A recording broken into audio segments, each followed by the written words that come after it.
Hello everybody and welcome back to Taste of Reality. The inconsistency, you guys, I'm so sorry, okay? But right now I am missing excursions so I can get this video out for y'all, okay? So please, forgive me, I'm trying, I'm doing my best. Before I get into it, please make sure to like this video, subscribe to the channel, hit that notification bell, and as you've noticed, while I'm on vacation, I honestly don't have time to actually edit the videos, so you will be getting my pauses and my whatevers that normally I edit out, and you won't be getting any clips, but we can still talk about the show. So Leslie's gone. Okay. I heard some rumors about it was because of her OnlyFans or something like that. Okay. Jenny and Shannon bury the hatchet, and honestly, did I call her Jerry? Oh no, Jenny. I meant to say Jenny. Jenny and Shannon bury the hatchet. And I just feel like it's okay to not be friends with your siblings' friends. You know, like my brothers have friends that I don't rock with.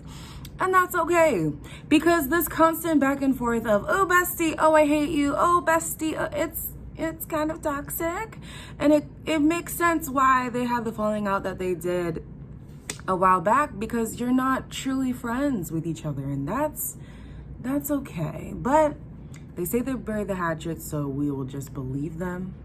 We'll just believe them. Cinco makes a dig at Cash for basically dumping him for someone else. He's one to talk, first of all, but also like when Cash says all these good things about Charlie in the presence of Cinco, I can't tell if it's truly because that's where her heart is at, or if she's trying to kind of pour salt on the wound as kind of like a gotcha, because you got me. And also she kind of does the inverse thing when she's with Charlie. She like almost badmouths Cinco. And I'm still thinking again, like, is it still like a gotcha situation? Charlie was like, listen, this is getting tiring. And I agree with him. Because whether or not she has said it with her mouth that she's picking Cinco, I truly, truly don't believe her when she says, I'm done with Cinco, that is over. Just something in my heart, like my heart even matters, but something in my heart is like, nah, I don't know. Is it like dragging? Yes, but I feel like it's dragging because we know, let me not speak for y'all, I feel like I know that that's where she really, really wants to be. But in the same way that Cinco had made the decision to be with Trina and he just like saw it through, you know, got to see it through, my boy. I feel like Cash was doing the same thing. It was like, I've already picked Charlie. I already brought this person into the situation. I gotta see it through, even though she really wanted to be over there. Though I am making assumptions because she did not say that. That's just what I believe. And even Charlie is like, yeah, I don't fully believe you. I know you're saying you chose me. I know like y'all sent him home and stuff, but something is still telling me that's where you want to be. It is what it is. Where am I? Will and Kira. Will and Kira has already kind of been rubbing me the wrong way, not because of anything like that she's done, but I just find it hard to believe that it's so easy for you to brush things off when it comes to Will without having a game plan in mind. She doesn't really seem like somebody who is manipulative in the way of like, I'm gonna do whatever it takes to win. But I do think that it's no coincidence that people were speculating outside the house that they knew each other. And then when Genevieve and Leslie came in, they also confirmed that it's likely that they know each other.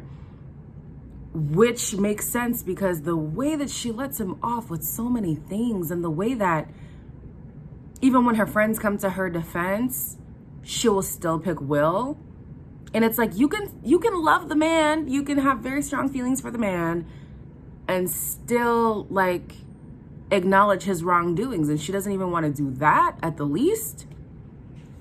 I'm not trusting that. In the heart rate challenge, Will, not me writing Will was so stiff, but he was. And it kind of makes sense him and Kira did, because she's stiff too. But Will was so stiff, and he didn't even kiss Kira.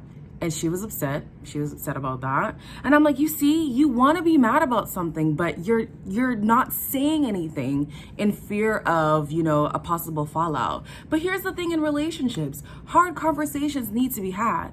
Never having an argument is not something to be proud of, honestly, because it's in having arguments that you realize what your conflict resolution skills are with each other. And if you don't know this now with the little things, when real things come up, it ain't gonna be pretty at all. Charlie picked up Jenny, which annoyed Cash because he didn't pick up Cash. But then she got carried by Cinco, and I was like, ah! Lizzie. That was sexy, okay? That was sexy. The results were, oh, no, I'm not finished. Olivia and Cash, I said they shut it down. I really liked their little strip teases. That was really nice. But yeah, in the results, Cinco and Charlie both raised Cash's heart rate. Yikes. And she raised Cinco's, but so did Trina. I tell you, down to a physiological level, this triangle still lives on. Josh and Kira both raised each other's heart rate. No. Josh, yeah. That was interesting. And Shannon and Jenny both raised each other's man's heart rate. So I'm like, y'all have a history of just mixing and mingling, and I don't know why y'all want to call each other besties, because child, it's a waste of your time, it's a waste of ours. So in the vote, the results were the top 3 girls are Olivia, Shannon, and Cash, and the guys were Josh, Charlie, and Corey. The villa decides to save Trina and Jeremy, and like, are we not tired of saving Jeremy? I swear the girls just had a conversation about maybe we should have picked Giovanni over Jeremy. And now here's your opportunity again, where you wanted to pick Cinco over no, it was Cinco over Will, but still, there were options before Jeremy, and y'all still chose Jeremy? Your daddy working overtime over there at CBS. Y'all, CBS, give that man a raise. He is working overtime. Man, they also save Will and Kira. So literally everybody that I wanted to go ends up staying. And the reason why I want Will and Kira to go is because something about Will is not sitting right with me anymore. I do not trust that man. The way he's able to flip the script sometimes is like,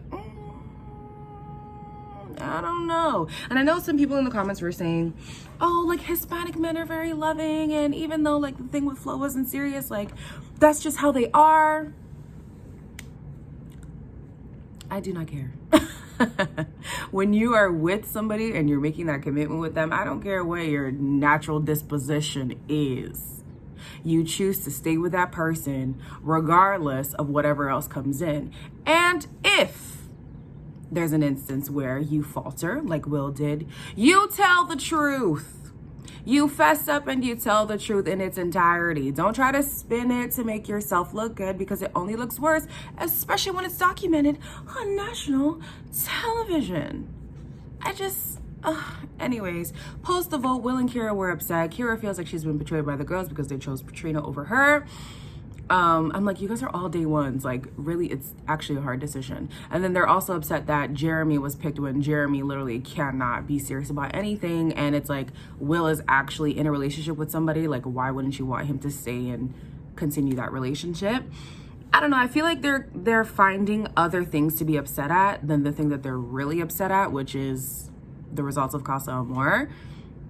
I can kind of understand Kira being in her feelings, but if your girls are telling you you deserve better and you are not deciding to like at least confront the situation, I could see why they're kind of like, well, if y'all have each other and you're okay with that, then let's just keep it moving. At least Trina, we're giving her an opportunity to get to know somebody, you know? But yeah, I don't know. I don't really have much to say on them, just because Kira, I'm just like, if we can't want more for her than she wants for herself. And she wants Will and all of this fluff, so hey, go with it. All right. When Cinco left,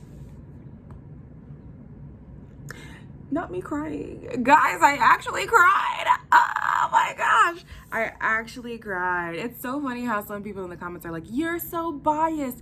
Yes, I'm not being paid by CBS. I'm here to share my personal opinion. And my personal opinion is that Cinco should have stayed, okay? Man, I love that boy so much. He's a little hectic, but I still love him. Even Ariel was like, dang, I'm like really sad. Like, it was really sad to see him go. And then he tried to have that last moment with Cash, and Cash was like, don't do it or else I will leave with you. And that's how you know she's not completely over it. I'm telling you. It's okay. We all have to let it go now. We all have to let it go. We have to let it go.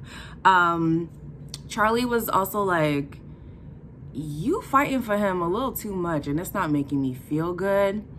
And I feel like he's well within his rights to say that and feel that way. It's funny to me how Cash can't see that we don't fully buy, not we, can't see that Charlie doesn't fully buy her decision to stick with him, just because I don't think she really realizes how much she gives herself to the Cinco situation, but it's kind of just accepting her fate because she already chose Charlie. And she said earlier in the episode, if I get hurt, I get hurt. And that's always my philosophy. Make your decision and stick with it. If you get hurt, that's fine. But don't be playing people in fear of getting hurt, because they don't deserve that. So we'll see where this goes. There's 3 new girls coming, and it seems like one of them is sparking his interest. So it might be triangle the trilogy at this point. What else do I have? Oh, the confrontation between Shannon and Will. Shannon doesn't realize that she is a passive-aggressive person. She really is. And the fact that she put herself in a victim role when she's almost always the antagonist is like, really? I get where she's coming from, mainly because I used to be that girl. I used to be the girl who's always in my friend's business talking about, you don't need to talk to him because he's doing this and that and this and that and whatever. And let me tell you who always gets burnt. Me. Because it's not my place to get into my friend's business. Because like I said just a couple minutes ago, you can't want for somebody what they don't want for themselves. And in most cases, if the friend is deciding to stick with that man who you know ain't treating her right, or who you know hasn't been completely honest with them, that is their decision. You let them do that. All right. But Shannon, I feel like it's not your place to get into people's business, especially when Kira did not ask for it. I understand her being upset that Kira is being very passive about the situation, but that is Kira's decision with her man. In the same way that that Shannon was upset that Jenny was bringing up her and her man's business, you're doing the same thing. So just shut it up, keep it moving. The 3 new girls, we have Riley, the receptionist who likes married men. What? Okay, whatever. Alana, the model who likes direct men, yet she's going with Will. She likes Will. He's not direct, baby. He'll directly play you, that's for sure. And then we have Bailey, the intern, who's ready for a relationship, yet she wants Jeremy, the guy who's been the least tied down this entire season. So yeah, we'll see how it goes. Tonight is a bonus episode. I will not be doing a video tonight, but I will do it tomorrow, adding both the bonus and the Tuesday night episode, just because I can't, guys. I'm sorry. Can you hear in my voice? My voice is gone because I was out all night yesterday. Yeah, we'll see how it goes. I kind of hope Charlie get somebody just so he can kind of like light a fire under Cash. I still love Cash, but some of her actions, I'm just like, okay, now you started to become the perpetrator here. Like, don't always act like victim. I love you, girl, but don't always act like victim. And then Jeremy, you know, I don't care what he does at this point. Couldn't care less. Corey, I want to see if he's really going to stake his claim to Olivia or if he's going to latch on to one of the new girls. But 14 minutes. Yeah, we got to go. 14 minutes. This is why I edit my videos. This is too long. All right, guys, as always, like, comment, share, and subscribe, and I'll see you in the next one.